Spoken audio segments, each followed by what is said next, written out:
the tournament, Jonny Wilkinson, has snatched it away from the Wallabies. Is this it? And England has joined Sir Alf Ramsey's Immortals of 1966.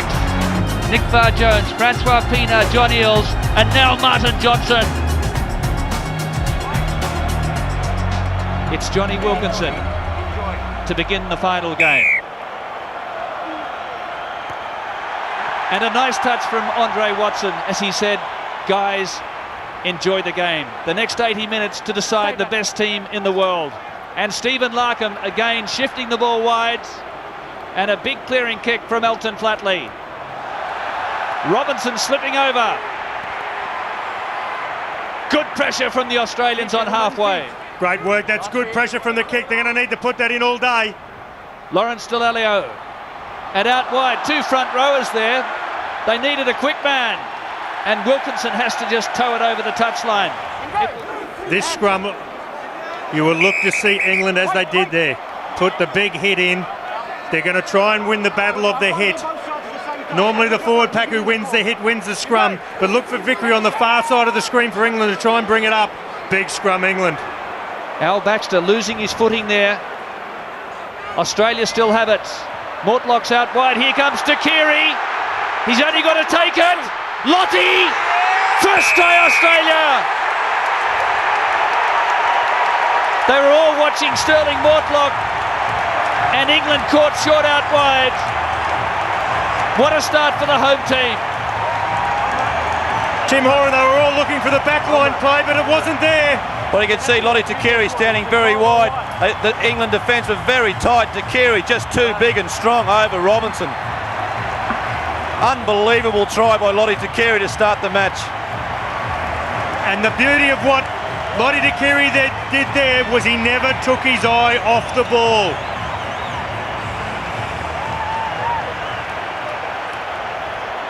Jason Robinson concedes 7 inches under the old scale, or 16 centimetres to Lottie Takiri, and it was brutally exposed by the Wallabies. We must also say, what about the pinpoint accuracy from the Stephen Larkham kick? Right on the money.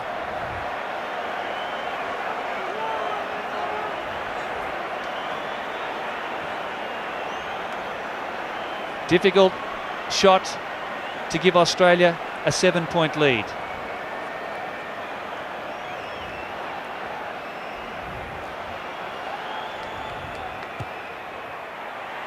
Elton Flatley, it stayed in front of the posts. Australia 5-0. Stephen Larkham just settled himself. Takiri was standing very wide and had the best angle to come in off this touchline. And isn't he happy he's pumped up as well? Yeah, it's fine. Martin Johnson, acknowledged as one of the great skippers of all time, but Australia, with victory on the other side of the field and an extra forward, taking full advantage. Greenwood, Lucy, absolutely hammered by the Australian defence. Flatley was in there. Now Robinson. Robinson just caught by War. Mortlock also going in for that huge tackle on Josh Lucy. England now trying to spread it wide. Back. And Thompson. Into Australia's half. Greenwood. Not much on that short side. It's good continuity by England. They're keeping the faces up and maintaining the ball. Ben Cohen's come in from the wing. So England not gaining any ground there at all.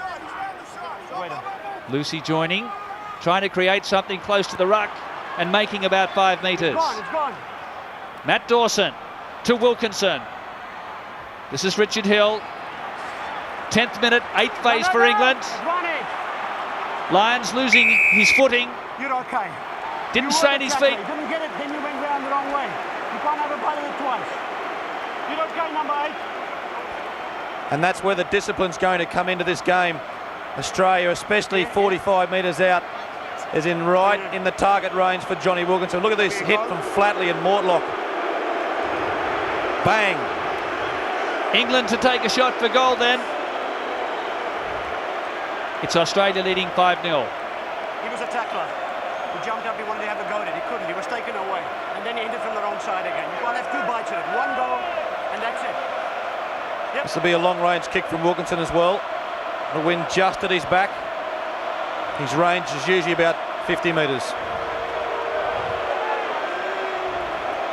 Oh, that's great. Let's keep him there. Jonny Wilkinson. Dave Alred, the England kicking coach, has likened his precision to Tiger Woods putting when it comes to goal kicking.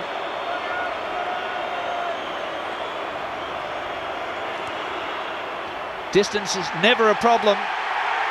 The touch judges are happy. 2 points the difference at Telstra Stadium. So the first time England have the ball in Australia's territory. Penalty, Wilkinson 3 points. In again. England's right. Scrum feed here for England. Gregan and Dawson having a little shoving match. Dawson goes himself. Delalio on the inside. In behind the Australian defence now for England. Back. Stephen Larkham has not moved in back play. 25 metres out. England with an extra man. Robinson. This man here playing the man without the ball. Way off the ball. So Larkham taken out. Off the ball is the ruling. Time out, please. Let's see if Paul Honus has a report. Larkham's got blood coming from his mouth. Did you there? Yeah, this was a tackle like 6 metres off the ball.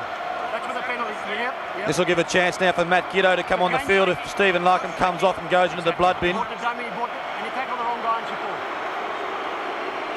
Stephen Larkham is struggling. I've got blood here on 10, boys. Blood goal 10. Yeah, absolutely blood bin. Blood bin 10. So guys. Larkham goes low. He held on to Cohen, who didn't have the ball, and perhaps there was a bit of a reaction from Cohen after that, which was the cause of all of this problem for Stephen Larkham. Looks like Larkham, when he's gone in to make that tackle, may have copped the studs in the face accidentally as he's gone, and the foot was hooked back up into his face. What's important for Australia that Stephen Larkham gets into the dressing room, gets stitched up straight away and gets back on the field, because he is the key for the Australian backline to function. But now on comes Matt Giddo, the exciting youngster, and he'll be the youngest Australian to play in a World Cup final when he comes on the field. Thank you, that's good. Fine. So Giddo on, and Wilkinson lining up this to put his side in the lead for the first time.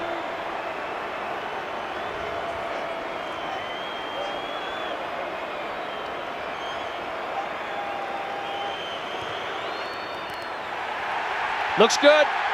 England have their nose in front. It was an easier kick than the first penalty attempt. A jolt for Australia with Larkham leaving the field and in the blood bin. England have been talking about how they wanted to dominate the Australian scrum. So far they've got a points decision in this game, but Australia have got to dig in. It's gone down. Martin Johnson doing plenty of talking here, saying that It's the important. opponents have got to keep it up. It's important for Bill Young to try and get his side, the far side of the scrum. Australia got to get it up, get their breakaways closer to the back line. England edging ahead for the pushover try here. They're controlling it brilliantly. Wars offside. Before it went through. Stay on. It had gone through the 90 degrees. That's why the referee didn't play advantage. Time out. You got blood on your ear, man. Blood. Number 1, goal, blood. Blood. Blood bin here. Time off. It's England by 6-5.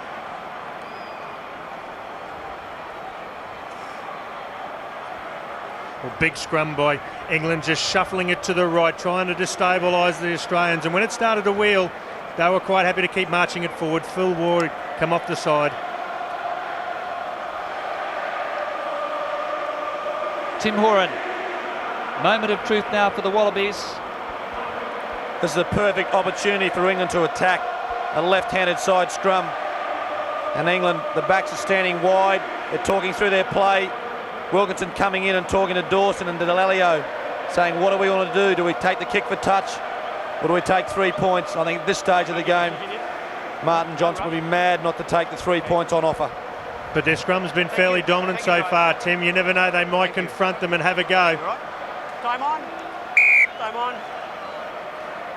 On the line, please, guys. On the line, please, gentlemen. Their forwards aren't walking too close there for one, though. On the line. Martin Johnson finally says we'll have a shot for goal. I think he was just teasing the crowd, teasing the Australians, but when you've got a guy with such mastery around the goalposts, it's a bit like looking a gift horse in the mouth.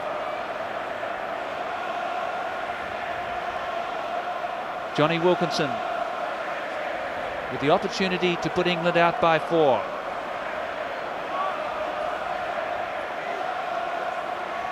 As one English journalist put it, his standards have burnt a hole in the ozone layer.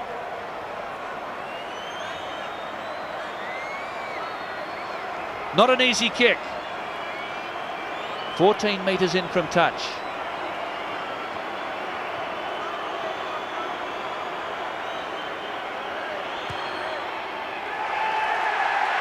Three in a row for the boy wonder. England 9, Australia 5.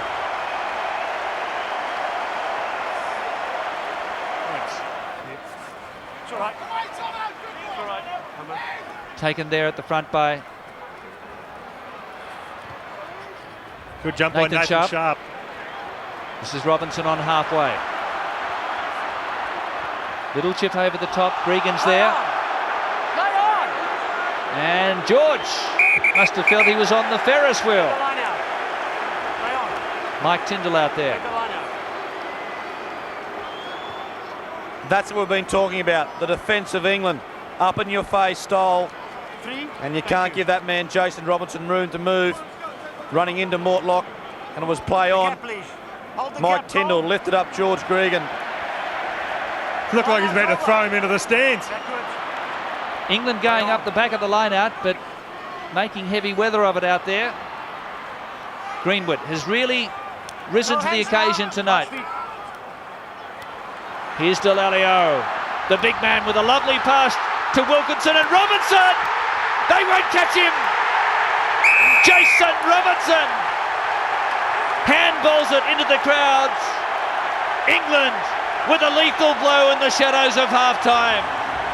Well, we spoke about Australia denying them the English team points, but they couldn't here because of that speedster Tim Horan. He's got gas to burn, hasn't he? Well, it was the third or fourth phase. It's a good run early on by Will Greenwood, and then Delalio. Look at him look inside, draw Sailor, and pick up Wilkinson, and Wilkinson puts the ball out in front of Robinson, and he makes sure by sliding early for his 16th test try. Fantastic work by Delalio and Vision. And then Jonny Wilkinson looked outside for his speed man in Robinson, but he could have actually thrown it on the inside because he had two more, and look at the you beauty. Confident throw up the back. Australia come away. A bad one from England. That's their fourth line-out loss. Their fifth on their own throw as well. Big clean out from Sailor. Penalty to the Wallabies. Number 8 for England. Lawrence Delalio. And Georgie Gregan couldn't point of those sticks quick enough. Elton Flatley to line up. It's England leading by 14-5. There we see Lawrence Delalio, number 8, not staying behind the last feet when the ruck had formed. He's going, yep, probably fair call, sir.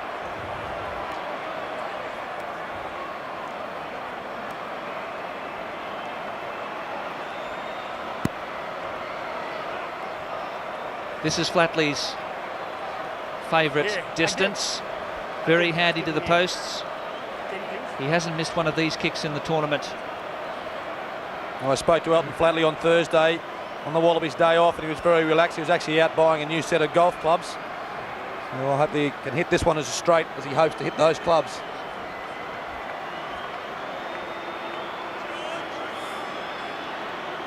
This would bring Australia back to within 6 of the front-running Englishmen.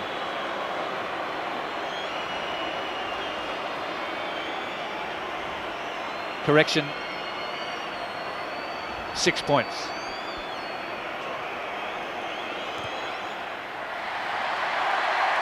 The two touch judges just acknowledge to confirm the accuracy, and it's 6 points the difference. You can give that 3 points to Brendan Cannon. He was the man who breached that solid English defence. He got the Australians going forward. They were able to build momentum. But now the question is, can they keep going with that momentum? It won't work. Get the binding. Come on, catch it home. Andre giving a stern warning to this front row. There could be a penalty, but what England are trying to do is crab the ball, the scrum across, and make it difficult for Australia to get it out. But that occasion, nice and easy.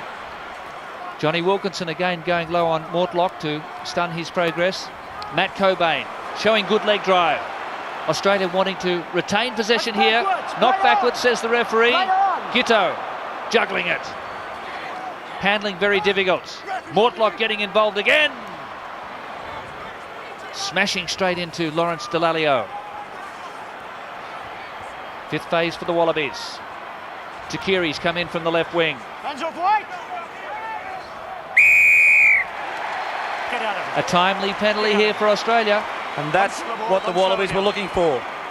Slowing the ball down against Vickery. Maintain possession, keep the opposition under pressure, and the penalties will come. But you have to be in the opposition territory to take the 3 points. The Australians have a chance to close the gap to just 3. Flatley to take a shot.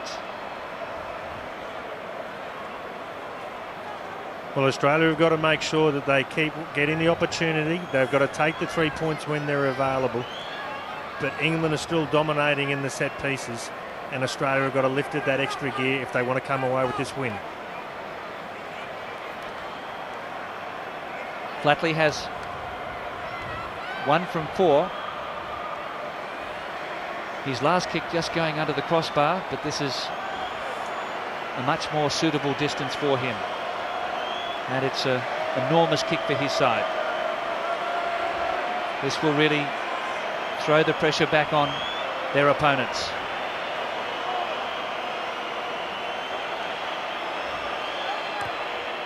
He's been doing it all tournament.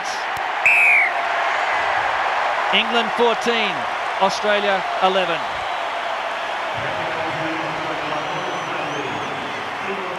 Well, the pressure is now starting to turn. We spoke about at the start of half-time, saying to the English they can't afford just to put their back on the ropes and let Australia come at them. They had to be positive. Elton Flatley is closing the gap.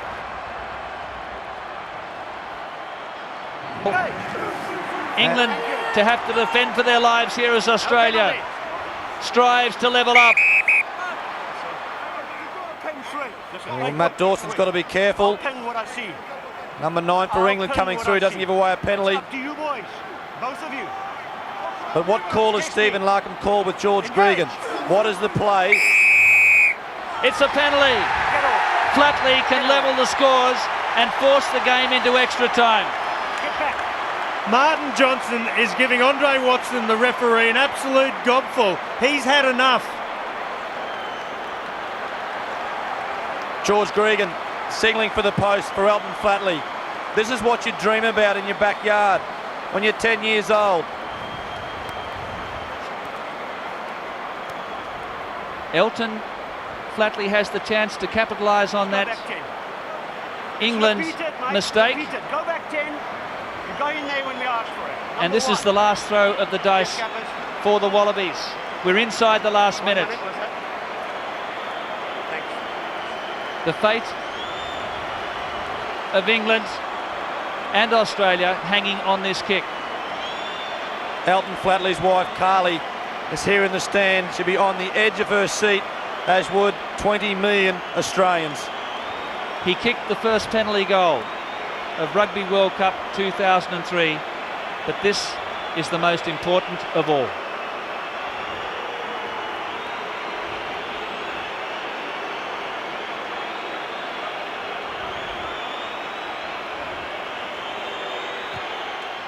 It's extra time. 14-all. Only seconds remaining on the clock.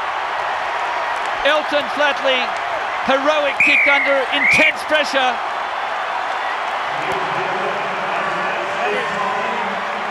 Andre Watson calling for extra time. The players aren't quite sure what to do, whether they stay on the field or they go in the dressing shed. President of the Australian Olympic Committee, John Coates, who oversees Sydney 2000, standing up there in the stand. George Gregan's called the Wallabies into a huddle. Same too for the England team. Martin Johnson pulling the England team in, giving them instructions. All of his experience will be used now. What about the kick and the pressure that young Elton Flatley would have been under to level this game? Nerves of steel. Absolutely incredible. And it's 14-all here at Telstra Stadium. And this is where the fitness that these players have been doing over the last 6 or 8 months comes to the fore. Extra time. Accuracy so important in every facet of play. And it was a free-for-all in the line-out. Australia taking out their opposites. Jason Leonard is on the field, the world's most capped player. Once he's in the air. And taking the man out in the air, Justin Harrison. Wilkinson coming up for a shot. Well, Jonny Wilkinson, as one would expect, going for this kick. Slight wind behind him. Will he have the legs? But there's still plenty more to go in this game. It's the old bull of England versus the young bull of the Australians. Who will last out this titanic battle? The Royal Australian Mint produced a Rugby World Cup coin, a gold coin, and on it was a left-footed goal kicker poised to have a shot with hands together in prayer. It's not sudden death, it's 10 minutes each way. So we play out the next 20 minutes of extra time. If it's still level, then it becomes sudden death. Wilkinson has got the distance. Unbelievable! 17-14.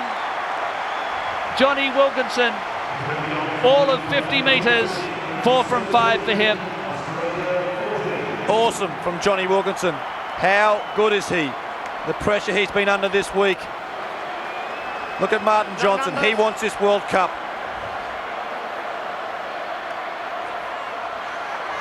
Neil back down on the loose ball. He'll take over the captaincy of Leicester. And Australia now with a penalty attempt. In discipline on 2 counts by England. And it was by the captain himself in Martin Johnson. And surprise, surprise, George Gregan is going for the points. Yeah, we called it.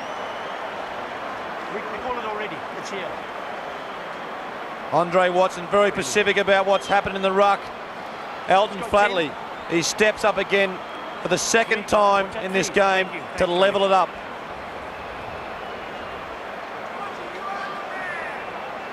What drama. 17-14. England getting their noses in front through the Jonny Wilkinson penalty. And now Elton Flatley, with the weight of the nation on his 26-year-old shoulders. Well, if this was a Hollywood script, it'd be a blockbuster bestseller.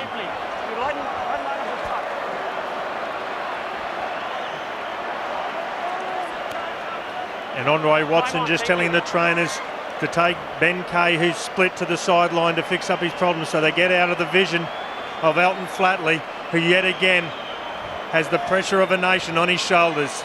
Front page of the Daily Telegraph this morning, a picture of Josh Flatley in Dad's headgear, and the headline was "Live the Dream." The 4-year-old Josh Flatley watching in the stand as Dad lines it up to level the scores, if successful.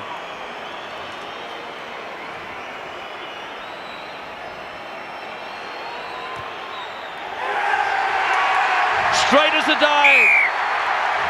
17-all. You can see the determination on Elton Flatley's face. Eddie Jones now knows a couple of minutes left and territory will be the key for the Wallabies and the English side. If the scores are tied at the completion of extra time, we'll have a 5-minute interval and then a further extra time period shall be played. And that will be sudden death. And that'll be 10 minutes of pure hell. 10 minutes of sudden death after a 5-minute break. And that looks to be the way we're heading unless England gets a late opportunity here. Tim Horan, what do you think here? Do you think England will go for the win and Jonny Wilkinson will slot it? They will set it up. They'll go midfield. Wilkinson will set it up here and he'll wait for his opportunity. Cat absolutely monstered. He's back now behind the pocket. Wilkinson, he's waiting. War and Smith ready to sprint. And Dawson goes himself. He fooled everyone. Wilkinson still in position here. This is England's chance. Back is there. Australia come through. Martin Johnson and England staying composed here. Wilson still in place for the drop goal. Australia come back. Here it is for Jonny. Has he done it? He sure has. Heartbreaker for the Wallabies. Seconds remaining. And that surely is the stairway to rugby heaven for England. Sensational. Jonny Wilkinson off his right foot, his unfavoured right foot, 3 points. Woodward thinks he's got it. Look at Wilkinson, his composure. He knew it as he hit it. Woodman takes it. Time almost up, seconds remaining. No hands, no hands. The player of the tournament, Jonny Wilkinson, has snatched it away from the Wallabies. Is this it? And England has joined Sir Alf Ramsey's Immortals of 1966. A dramatic, heart-stopping victory for England in extra time. And it was Jonny, 2017, the drop goal to sink the defending champions.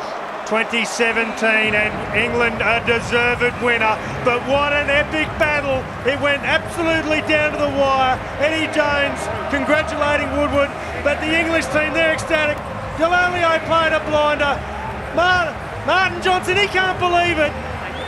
They finally got it. Well, congratulations to the England side. Haven't they deserved it? They've been the best team for the last couple of years all around the world. The Wallabies put up a fantastic effort, and what a final this was. This will go down in history, and both sides, they can hardly hug each other. They're that tired after 20 minutes extra time. A true gladiator. Before him, David Kirk, Nick Farr-Jones, Francois Pienaar, John Eales, and now Martin Johnson. Two great locks leading their side to triumph in the last two World Cups. And Bill is heading north over the equator. Look out, number 10 Downing Street, Buckingham Palace. England will celebrate long and hard.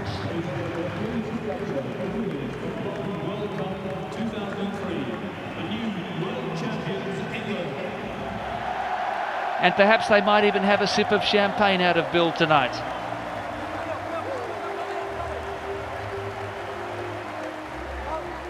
And let's not forget the celebrating of the England supporters.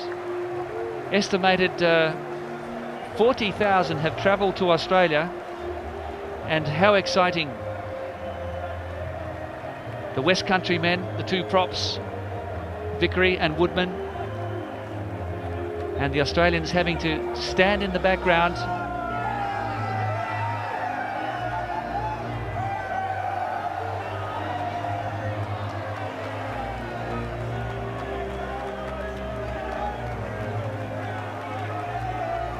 It's been a dream result for this team that has been prepared so superbly. Clive Woodward has said this is the best prepared team England has ever had. And although they nearly self-destructed on a few occasions, in the end they came through